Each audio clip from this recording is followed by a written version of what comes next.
Good evening to all of you. मैं आपकी home science की ma'am, home science by Pushpa ma'am. आज जो है हम पीजीटी के PYQ कराएंगे जो हमारे एग्ज़ाम के लिए इम्पॉर्टेंट होंगे, क्योंकि हमारा एग्ज़ाम क्या है, अक्टूबर में है।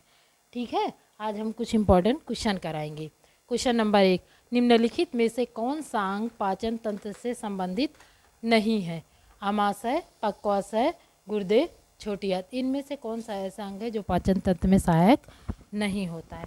आमाशय होता है, पक्वाशय यानी जो छोटी आंत के 3 भाग होते हैं, जेजुनम, डेडुनम, इलियम, तो इसी उसे हिंदी में पक्वाशय या गृहिणी कहते हैं। गुर्दे, छोटी आंत में हमारे भोजन का 90% डाइजेशन छोटी आंत में होता है। इनमें से कौन सा अंग ऐसा है जो हमारा पाचन तंत्र में सहायक नहीं होता? गुर्दा। क्वेश्चन नंबर 2, मनुष्य की लार में कौन सा एंजाइम केवल पाया जाता है? कौन सा पाया जाता है? Rennin, trypsin, ptyalin, pepsin. Rennin नहीं। रेनिन क्या होता है? रेनिन एक एंजाइम होता है जो क्या होता है, बच्चों में होता है। ये क्या करता है? ये दूध का डाइजेशन करता है।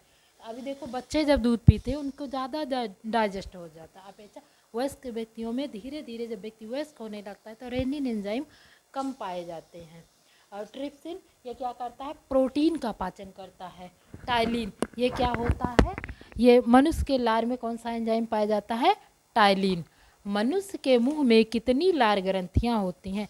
अगर जोड़ी में पूछा जाए तो मनुष्य के मुख में 3 जोड़ी लार ग्रंथियां होती हैं, और वैसे पूछा जाए कितनी ग्रंथियां होती हैं?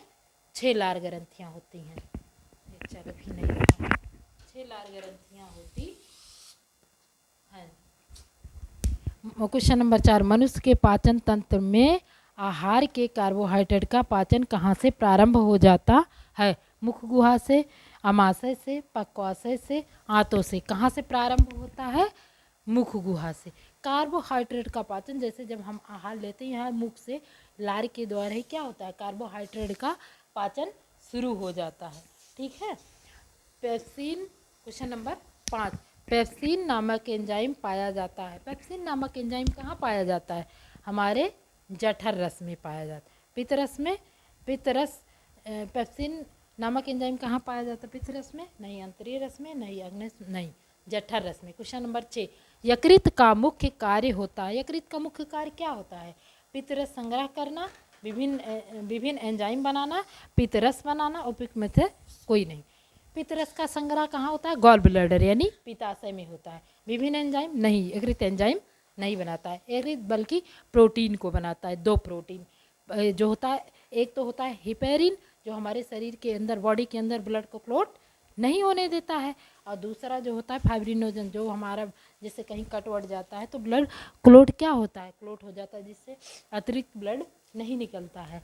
और पित्तरस बनाना, यकृत का क्या कार्य? यकृत की कोशिकाएं जो होती हैं वो पित्तरस का निर्माण करती हैं। पित्तरस हमारे लिए बहुत आवश्यक होता है, या भोजन को सड़ाने से बचाता है, या वसा का इमल्सीकरण, वसा को छोटे छोटे कणों में विभक्त कर देता है। आमाशय से आए हुए भोजन को क्षारीय कौन बनाता है? पित्तरस बनाता है।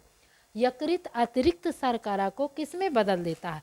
यकृत की कोशिकाएं अतिरिक्त शर्करा को किस में बदल? यकृत की कोशिकाएं जब रक्त में ग्लूकोज की मात्रा आवश्यकता से अधिक हो जाती है तो यकृत की कोशिकाएं ग्लूकोज को क्या करती हैं? ग्लाइकोजन में कन्वर्ट कर देती हैं, ग्लाइकोजन में बदलकर संग्रह कर देती हैं, एकत्रित करती हैं। जब कोई व्यक्ति व्रत रहता है, 1-2 दिन खाना नहीं खाता, तो उसको एनर्जी कहाँ से मिलती है? उसको एनर्जी कहाँ से मिलती है? यही ग्लाइकोजन क्या होता है, यही ग्लाइकोजन फिर से ग्लूकोज में क्या होता है, कन्वर्ट हो जाता है, जिससे हमें क्या होता है, हमें एनर्जी मिलती है। सेलुलोज का पाचन, मनुष्य के अंदर सेलुलोज का पाचन नहीं होता है। एंजाइम जो है शर्करा को किस में बदल, एंजाइम ये भी नहीं होगा, मंड शर्करा एक्स्ट्रा ये भी नहीं होगा। ठीक है, आज जो है हम आपको इतना क्वेश्चन कराए हैं। कल जो है हम आपको 2 क्लास देंगे जो हमारे पीजीटी के लिए जो है इम्पॉर्टेंट क्वेश्चन होंगे।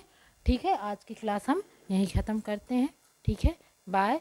आप लोग है लाइक और सब्सक्राइब प्लीज़ मेरे चैनल को जो है सब्सक्राइब करिए और लाइक करिए। आपको ऐसे इससे भी अच्छी अच्छी क्लास देंगे, और कमेंट भी करिए। जो आपको पढ़ना है वो चैप्टर जो है हम आपको पढ़ाएंगे। ठीक है।